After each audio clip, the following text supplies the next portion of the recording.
Yeah, that's gonna massively rip because you've been neglecting that whole side and that whole channel. So it's gonna open you up, and even people you can track people who you've emailed and haven't answered that are quality prospects, and now you can give them a call and see if you can pick up on older contacts and opt-ins. I was expecting worse. How bad? It's not golf. Just to get some fucking high notes. It's so simple. It's passion fruit because I'm very passionate about it. Cheers. Cheers, brother.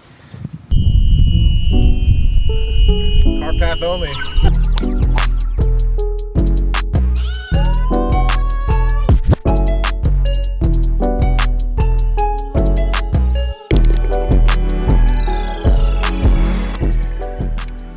The problem with cold email versus cold outreach is if you're gonna do it yourself, it's one, people got to get over cold calling.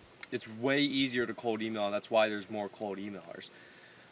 But I feel as if the effectiveness and the predictability of cold calling makes more sense. It just takes more energy to find somebody willing to do it in the first place, somebody who doesn't churn from it, and then the active training of them. Because with cold email, you can literally just be like, I already made this good script to this specific niche from this specific lead list.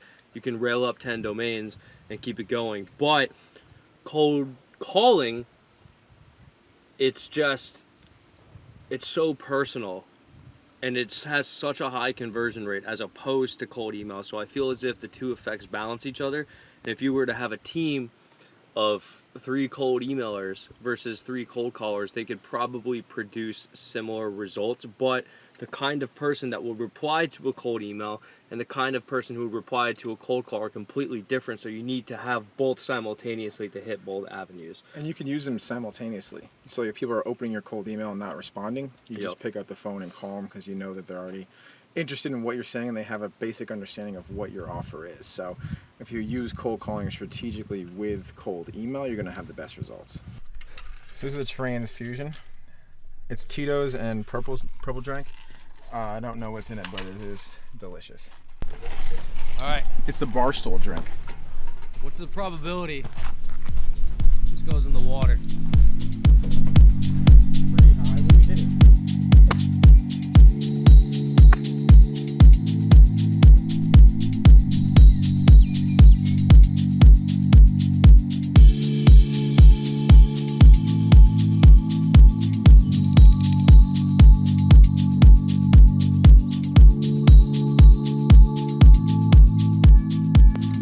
As if, like, because I'm a marketing guy, you probably consider yourself a sales guy.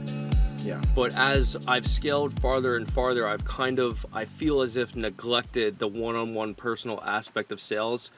In my particular instance, I'm thinking about is my DMs on Twitter, because I'll get like 200 followers per day. Yeah, you're not reaching out to them. Yeah, I'm not reaching out to them, and I should be, and that's something we're gonna correct. I'm going to address that shortly, but I'm going to do more sales systems integrated into the marketing efforts that we currently have. That's the goal. Yeah, that's gonna massively rip because you've been neglecting that whole side and that whole channel. So it's gonna open you up, and even people you can track people who you've emailed and haven't answered that are quality prospects, and now you can give them a call and see if you can pick up on older contacts and opt-ins for especially client ascension. We're doing the setting for people who opt in the first place, but I feel as if there needs to be more front end personal sales outreach, and probably like straight cold, like real, for client ascension in particular, like real actual cold.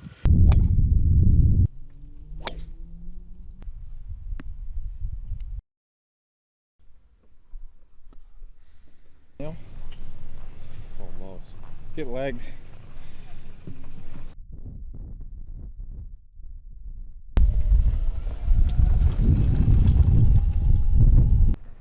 Where are these guys coming from? I mean, they're wasting their time. They got to get to the meeting set. They're lollygagging around. They're asking too many questions. They're getting too much into weeds where they're going to disqualify the prospect on the call, where you have to defer the questions that they're asking on the phone call to another call so you can become more prepared for the demo call. So what these guys are doing right now is they're getting caught in the weeds. They're not holding frame they're answering all the questions, and they're going to lose the phone call. Yeah, because you've just been doing Twitter. There's so many other social platforms. Twitter, where YouTube, people, ads, and then opt in. Call them when they opt in. Yeah. So you're hunting at your own watering hole, where cold calling and cold DMing will allow you to go to other water holes and hunt. But we still cold email. Yeah. Like for other things, just you not are the this. cold email wizard, so. Yeah, I mean, just not that one. I feel as if you're going to be doing cold outbound, the offer has to be designed in such a fashion to where cold traffic would convert on it in the first place. And that's exactly for the past 8 months what we've been doing with Client Ascension, is converting it to be something that could work with pure cold. Yeah. Right? You have enough social proof. Because it's not a straight service business. That is a consulting / coaching program. So it needs to be designed in such a fashion to where it would work with cold. But if it's like you have an agency offer, it's just no, easy, rip, off the fucking bat, just because inherently of how it is designed, it works with cold. And that's why cold email works so well. It's why everyone, obviously, Client Ascension teaches people how to do cold email inside of it. It's why they get such good results. And you teach cold calling now. Yeah, we do cold calling now. There's a cold call coach inside Client Ascension. Yes. So if you have an SDR on your team, or you yourself want to rip some cold calls, we'll teach you cold email. Dylan will teach you cold calling. Maybe we can get you some fucking